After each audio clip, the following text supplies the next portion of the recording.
Hi everyone, welcome back to the WebToTech YouTube channel. Today for this video of WebToTech, I will be showing you how to join Brave Reward. So for that, first thing is open the Brave browser on your mobile device. Now you can earn Brave rewards by enabling Brave ads. Soon you'll be able to earn by using Brave swap reward in the Brave wallet. Now for that, tap on the three dotted lines on the bottom right. Tap that and there you will have the option Brave reward. Tap on it. Earn tokens and give back. Earn tokens by viewing privacy respective ads and support your favorite site and content creator. Now here what you need to do is tap on start using Brave reward. Tap that.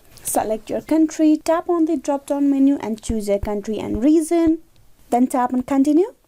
Here, welcome to Brave Reward. Now let's take a quick tour and go through the information over here. Where do ads show up? Brave ad appear as notification on screen. You control how often you see those ads. Tap and continue. Now here are all the information that you need to know about Brave Reward. Now once you enable the Brave Reward, you will be able to get rewards with each ad on Brave. This is how you can join Brave Reward. Hope this video was useful. Please like and subscribe the WebToTech YouTube channel. Thank you for watching till the very end.